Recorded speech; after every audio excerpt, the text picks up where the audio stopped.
Hello and welcome back. We're taking a look at another one of these proofs using the asymptotic properties as given to you as part of your assignment. Now, just as a reminder, you will be getting these on any midterms or exams that you might require them for. You don't have to memorize all of these different properties. Now, this video is going to focus on proving that n squared is not in theta of n cubed. So we need to show that n squared is not in theta of n cubed. We're going to do this by use of a couple different properties, which will allow us to sort of prove this in very few steps, actually. So first, let's take a look at the fact that we have a 2n cubed, and a reminder that we do actually have some proofs that follow that same, or some properties, pardon me, that follow that same n to the a, n to the b style format. So let's go ahead and find it. Scroll back up here. We have a couple here that we can use. Now, a reminder here that little o is just a stricter big O, and little omega is a stricter big omega. So we can go ahead and grab this one right here that uses a and b in the form that we're trying to look at, and use that as part of our proof here. So let's go ahead and just pop that down right here. And let's just say that we know by 1.3 that A is less than B. I better say that if A is less than B, then n to the A is in little o n to the B, right? So we know that that's the case.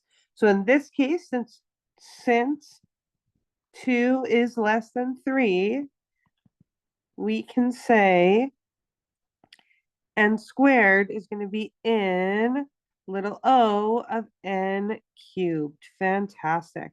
So that's our step one. A reminder what that means. It just means that n squared grows strictly slower than n cubed, which is true, right? We know that that's the case. It means n squared grows strictly slower than n cubed, or if you want to be more correct about it, we're saying that n squared grows strictly less than or equal to m times n cubed, but that's for all m. We don't have control over that m anymore, right?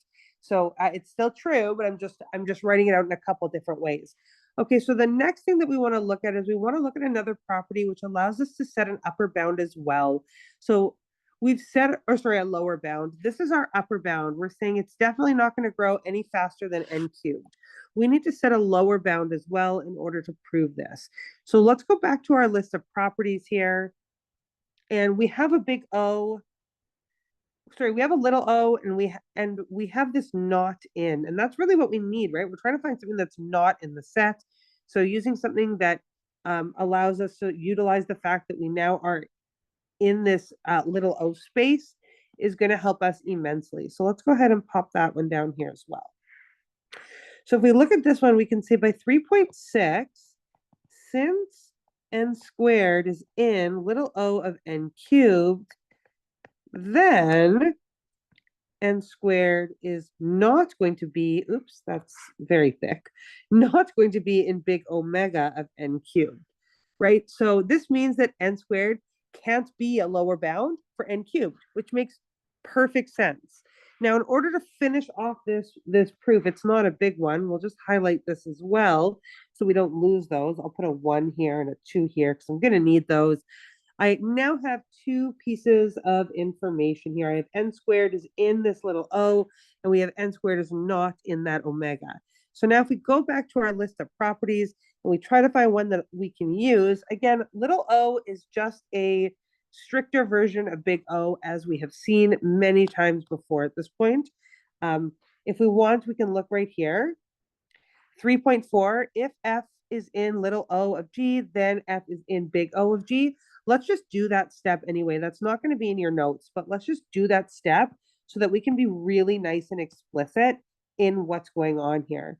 So from 1, we know that n squared is in little o of n cubed. Therefore, n squared is also going to be in big O of n cubed.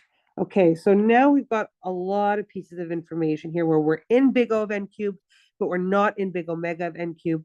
We now have enough information, hopefully in the form that we're comfortable with, to see right here that if we are in theta of g, that's only true if f is in big O of g and f is in omega of g. So let's go ahead and grab that right there, because our fourth step right here to finish off this proof is going to be to grab this right here and say by 3.1,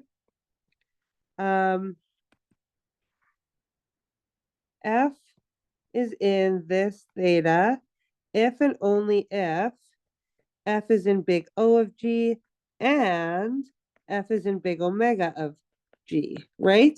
But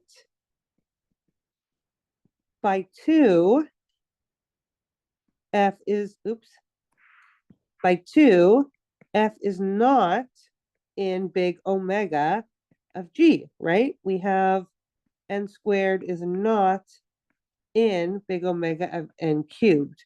Therefore, we can say it follows, running out of space here, that n squared can't possibly be in big theta of n cubed, as expected.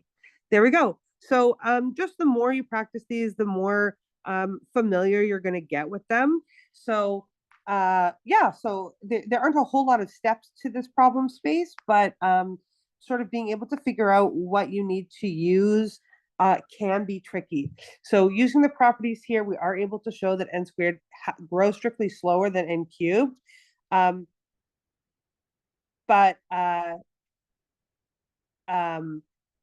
it's best case. I want to draw the graph one more time. I think the graphs help. Maybe I'm wrong. I don't think so, though. Here's our graph. If this is n cubed, sorry, if this is n squared, and we want to say we're in big O of n cubed, that means we're definitely going to fall below this line, which, as we can see, my pink line does fall below that line.